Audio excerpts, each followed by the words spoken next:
Good morning, dear students. 8th class lower level online teaching program 2020-2021 में आप सभी का हार्दिक अभिनंदन। आशा करता हूं आप सभी विद्यार्थी अपने घरों में सकुशल बैठे हैं। पिछले एक माह से आपको व्हाट्सएप ग्रुप पर वीडियोस भेजे जा रहे हैं। फर्स्ट यूनिट के 3 वीडियो 1.1 बी द बेस्ट ये आपने सीखा है। पोएम ये आपने लर्न की है, सीखी है, समझिए। 1.2 एंड्रोकिल्स एंड द लायन ये लेसन आपको समझाया गया है। आशा करता हूं समझ में भी आया होगा।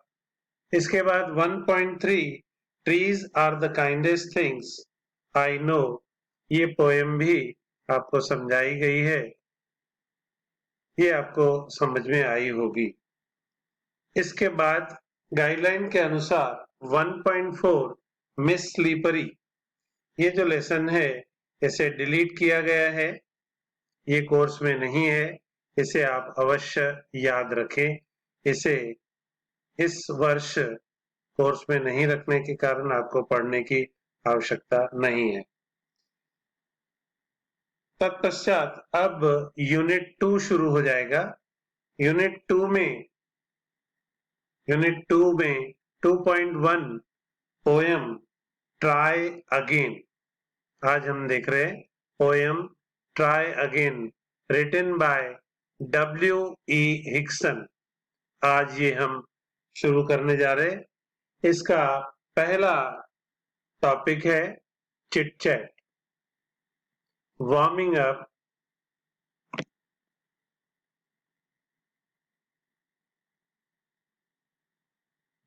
वार्मिंग अप देखने जा रहे हैं। चिट चैट इसमें सबसे पहला क्वेश्चन आया है आपके सामने, what do you like poems और स्टोरीज। तो दोस्तों आपका उत्तर कुछ भी हो सकता है। आप पोएम्स भी बोल सकते हैं, स्टोरीज भी बोल सकते हैं। पोएम्स और स्टोरीज। नेक्स्ट है, what kind of poems do you enjoy the most. What kind of poems do you enjoy the most. आप किस तरह की पोएम्स बहुत ज्यादा एंजॉय करते हैं। इसमें आंसर है, 4 टाइप के उत्तर दिए हैं। मोटिवेशनल, इंस्पायरेशनल, नैरेटिव और एजुकेशनल। मोटिवेशनल यानी आपको जो उत्साहित करती है, प्रेरित करती है। इंस्पायरेशनल आपको जो प्रेरणा देती है। नैरेटिव जिसमें आप स्टोरीज आदि छोटी छोटी कथाएं आप पढ़ते हैं। या एजुकेशनल यानी शिक्षाप्रद। आपका उत्तर एक कोई भी हो सकता है। प्रश्न 3, do you think poems can inspire अस। क्या आपको ऐसा लगता है, क्या आप ऐसा सोचते हैं कि कविताएं हमें प्रेरित करती हैं, प्रेरणा देती हैं। उत्तर होना चाहिए यस, डेफिनेटली या यस, सर्टनली आपका उत्तर हो सकता है। प्रश्न number 4, do you remember any such inspiring poem. Do you remember any such inspiring poem. क्या आपको कोई ऐसी पोएम, प्रेरणा देने वाली कविता याद है। आंसर होना चाहिए yes, yes I do. Next question, when did you learn और लिसन टू इट। आप ये कविता कब सीखते हैं, कब सुनते हैं या कब आपने सीखी है। Answer, in my previous classes or in my primary classes, in 7th class, in 6th class, in 5th class, in 4th class. Any answer you can write for this, in my primary class or any. Sixth question, what message do you get from it? इन कविताओं से आपको क्या संदेश मिलता है? तो इन कविताओं से हमें संदेश मिलता है, we should never give up and have faith in ourselves. हमें कभी भी हिम्मत नहीं हारनी चाहिए और हमें अपना आत्मविश्वास कायम रखना चाहिए। हमें अपने अंदर आत्मविश्वास होना चाहिए। तो ये थे 6 प्रश्न चिट चैट के अंदर। अब देखते हैं next question, question 1B, question 1A और क्वेश्चन 1B। 2 क्वेश्चन हैं इसमें। पहले क्वेश्चन में हम देख रहे हैं, form groups of 6 each. Everyone from the group should share an experience or a situation where at first he or she experienced failure, but after continuous efforts achieved success. दोस्तों, इसमें क्लास के अंदर हमें 6 विद्यार्थियों के ग्रुप्स तैयार करने थे और अपने कुछ अनुभव, अपने कुछ एक्सपीरियंस वो शेयर करने थे एक दूसरे के साथ, जिसमें आप कभी फेल हुए हैं, किसी सिचुएशन में आपका फेल्यूर रहा है और कंटिन्यूस प्रयत्न करने के बाद, लगातार प्रयत्न करने के बाद आपको उसमें सफलता मिली है। दोस्तों, ये सिचुएशन क्लास के अंदर वैसे डिस्कस करनी थी, लेकिन क्लास के अंदर अभी संभव नहीं है। आप इसे अपने फैमिली मेंबर्स के साथ या आसपास रहने वाले दोस्तों के साथ शेयर कर सकते हैं और अगले प्रश्न में, क्वेश्चन नंबर 1B में इसका उत्तर भी आप दे सकते हैं, क्योंकि वो प्रश्न जो दिया गया है वही सिचुएशंस, उन्हें जब भी आप उन सिचुएशंस में फेल होने के बाद सफलता आपने पाई है, तो उन सिचुएशंस को आपको यहाँ 5 स्टेप में उत्तर में लिखना है।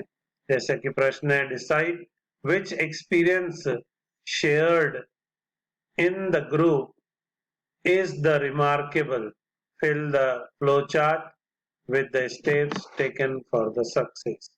मतलब आपको निश्चय करना है कि ग्रुप में आपने कौन सा ऐसा अनुभव, विशेष अनुभव जो आपको अपने जीवन में सफलता जिसने दी, वो आपको लिखना है 5 स्टेप में प्रवाह आकृति के द्वारा। प्रवाह आकृति यानी फ्लो चार्ट के द्वारा। आप एरो देखेंगे और इन बॉक्स में, बुक में आप देखेंगे पेज नंबर 27 पर ये प्रश्न दिया गया है। पेज नंबर 27 में ये 5 बॉक्स खाली हैं जिन्हें आपको भरना है।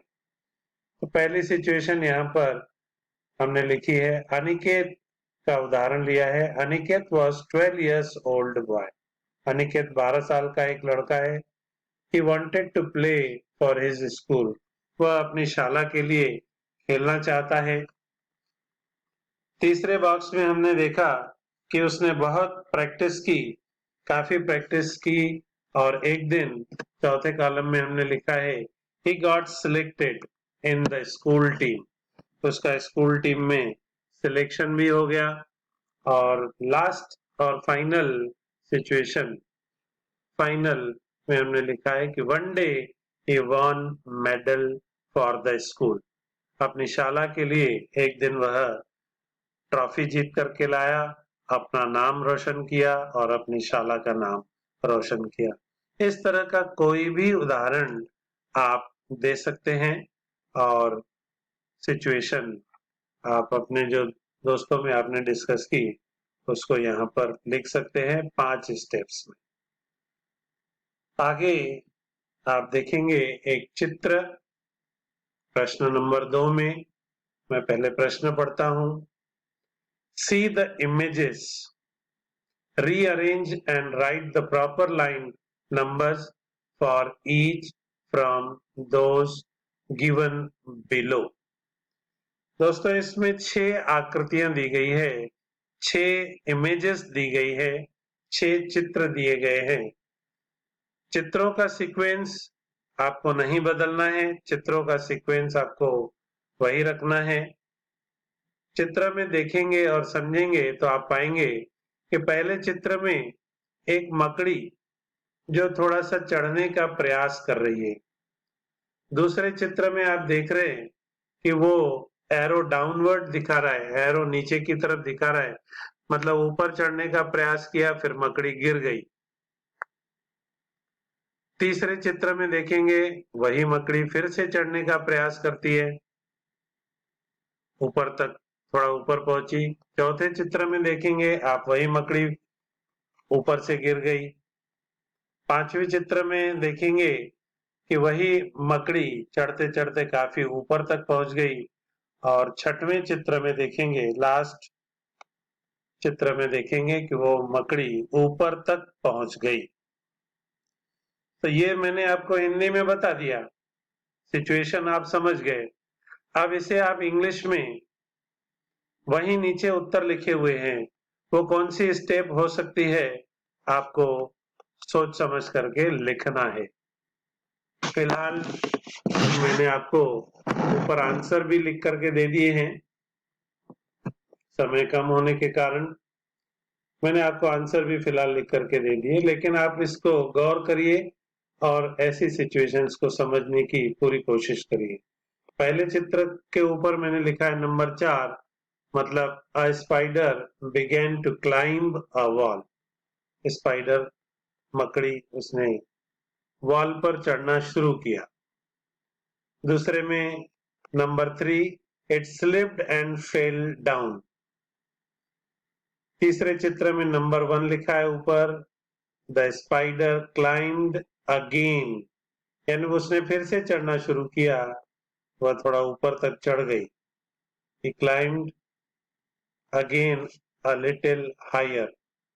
चौथे चित्र में देखेंगे मकड़ी वापस गिर गई, मतलब नंबर 6 वाली step, it fell down again, यानी फिर से वो गिर गई द सेकेंड टाइम, दूसरी बार। पांचवें चित्र में देखेंगे कि वो मकड़ी ऊपर तक चढ़ गई है, तो ये step number 2, yet it did not give up, मतलब अभी तक उसने हिम्मत नहीं हारी और ऊपर तक चढ़ती रही, चढ़ती जा रही है। और लास्ट वाले चित्र में नंबर 5 वाली step, finally it reached the top. इस तरह से इस 6 स्टेप्स को हमने समझा और लास्ट में इसका मॉरल आप देख रहे हैं। मॉरल इस कविता से, इस चित्र से, ये मकड़ी से हमने क्या सीखा? हमने सीखा we should never give up, या हमें कभी भी हिम्मत नहीं हारनी चाहिए और हमें हमेशा प्रयत्न करते रहना चाहिए। We should try hard, always we should try hard. तो आज का सेशन यहीं तक, कल हम इसे कंटिन्यू करेंगे पेज नंबर 28 से। Thank you, have a nice day.